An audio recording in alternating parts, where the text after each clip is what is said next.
Hi folks, welcome back. So this is episode 3 in my series Beyond Human in the Loop. And the motivation for this video series is to look at the older, deeper literature in automation and human factors because I think there are a lot of insights in that older literature that can really inform how we build and design AI agents today, especially with humans in the loop. And because I think just that one catchphrase, human in the loop, is too simple and too shallow. And all this old literature has a lot of insight that can give us better, richer, more nuanced ways to think about how humans work with automation in general, not just AI agents. So we've done 2 videos in the series. I'll leave links to both of those below.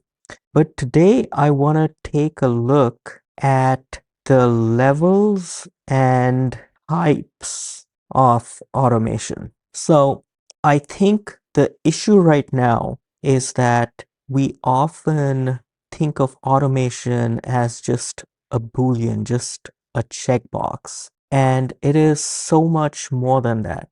Now, some people, if you've been around circles where people discuss agents, you might have seen this diagram. This is a diagram of the increasing levels of automation in self-driving cars.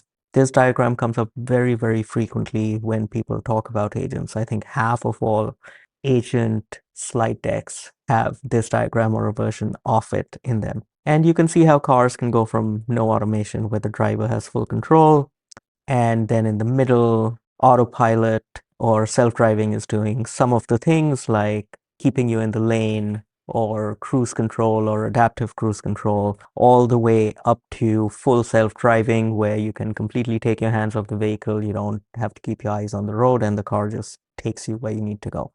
So this is definitely an improvement on this Boolean model, but even that doesn't quite capture the nuances of all the levels. And today we look at some older literature which gives you a lot more nuance about the levels. So even levels are along one scale, so they're linear, but also the types of automation. So it's not just about levels, but it's also about the types or kinds of work you're doing. And so you can look at each category of work you're doing, and within each category, what are the levels of automation you do within that category. So then it becomes a two-dimensional thing rather than a one-dimensional thing. And the papers we're looking at, the first one is this. This is about human-computer control of undersea teleoperators. This I got right off the NASA website. It's a paper from 1978, and you can tell this was from before they had computers and typesetting because this looks like a scanned copy of a typewritten paper, and you can see how this is totally off topic, but I thought it was cool. How at the bottom it says original page is of poor quality, but it's readable, and I'm glad they scanned it. So this paper talks a lot about how when you introduce an intermediary in controlling a machine, you can get all these very nuanced levels of automation. So you have direct control, so there's a human controlling some kind of a machine or vehicle, and the controls are directly affecting the actuators in this machine that the human is controlling. And then the machine even has sensors which tell you about its state, where it is, how fast it's going, etc., etc. And the data from the sensors shows up in a display that the human can see. So this is direct control. But then you have this mode of supervisory control where the human operator is not directly, either physically or through wires, controlling this remote vehicle, but they're just putting in commands into a computer. The computer is transmitting those commands to the vehicle, which also has a computer on board. And that computer is talking back to the local computer.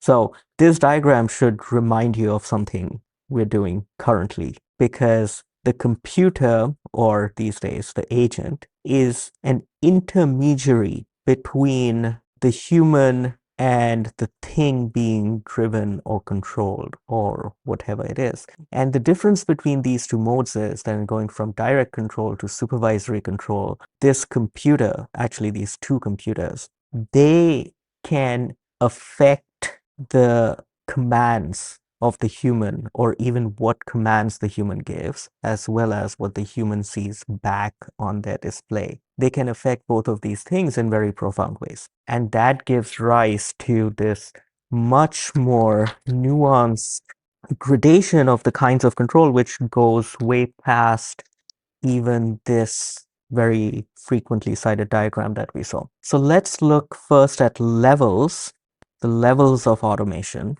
along a linear scale, and then we can try to also look at the types or the kinds of automation, and then it'll become a two-dimensional thing rather than a linear scale. So let's look at all the levels. Level 1 is the simplest one. The human does everything. Level 2 is that the computer presents available alternatives. So instead of having to reason and pick alternatives from scratch, the computer can tell you what are the valid moves, so to speak, at this point. The next step up from that is that the computer can narrow the alternatives. So not just all available alternatives, but maybe put through some kind of a lens or criteria for selecting or preferring some alternatives over others. The next one up from that is that the computer can just recommend one specific alternative. The computer recommends one alternative. Moving up from that, now that you have an alternative, you can have the computer execute, but only with human approval. You could flip that where the computer executes unless the human vetoes it. So there might be some time window within which a human can come in and veto this one alternative that the computer has recommended. But if the human doesn't step in to veto this option, the computer will go ahead and execute it.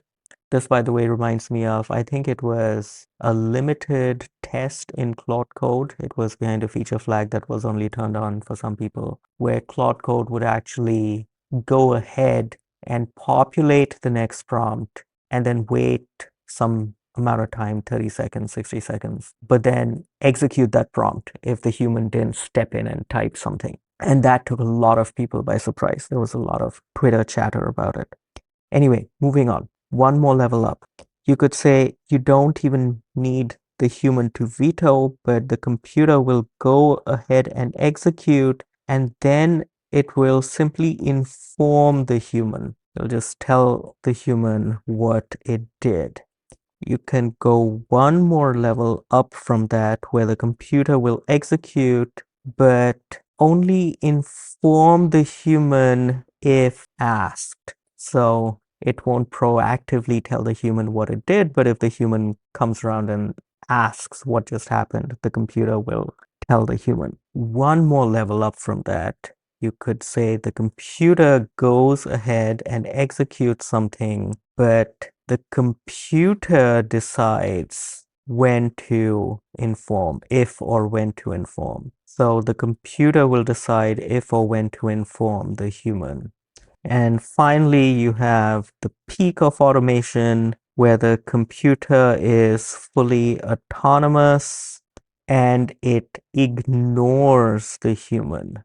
Looking at the self-driving analogy, level 10 would correspond to this level 5 of self-driving, where you don't need to have your hands on the wheel, you don't need to be awake or anything, you could be in the passenger seat, but the car drives on its own. So the automation ignores the human. And you can see how these 10 levels are way more nuanced. They're just a much more granular way of looking at the levels of automation than the typical ways we currently look at automation, especially in the context of agents.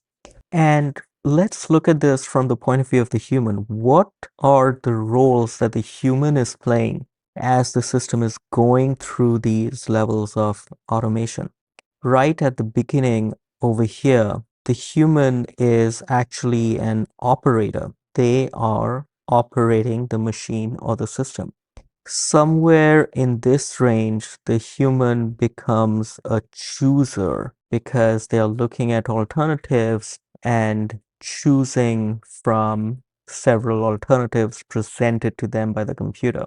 In this step, they now don't even choose, but the role of the human is as an approver of the one choice presented to them. And then moving down here, of course, the role of the human becomes that of a veto holder. So they just say stop if they want it to stop. And if you look at this range over here, the human now takes on a very different role. They are almost an observer of the system. The system is executing actions on its own, but it is informing the human. And finally, by the time you come to level 10, where the machine ignores the human, this is full self-driving, the human is no longer even an observer of the system. They are simply an outsider, because being an observer means you still have some mental model, some understanding of what the system is doing. If the system informs you of what it did, you understand what it tells you. If the system tells you I did XYZ action, you understand what the thing means. So an observer still retains some understanding, but by the time you're at level 10, you are simply an outsider. So those are the levels, the granular levels of how automation could proceed in a system. But that brings us to this paper. And this paper argues that it is not enough to just look at the levels of automation. You also have to look at the types of automation. So you have to look at the kinds of tasks your system is doing end to end, and then think about what level of automation is appropriate for what types of work. So what are the types of work? And once you understand that, you can look at the appropriate level. And the authors here are looking at this in very general, very broad terms, where they're saying all work proceeds in four more or less sequential stages. So the first stage is information gathering. So you try to go out into the world or the web and you try to gather information about the task you're doing. The second step is, once you've gathered all that raw information, you do some kind of analysis on it. The second step is information analysis. And based on this analysis, you try to decide or select an action. And finally, once you've decided or selected an action, you implement or execute that action. And the main point of the authors in this paper is that the types of automation you do need to consider which of these stages you're at, and the overall impact of automation on your end-to-end system is going to be very different depending on how automated which stages. You could have high automation on some of these stages and low or no automation on other stages.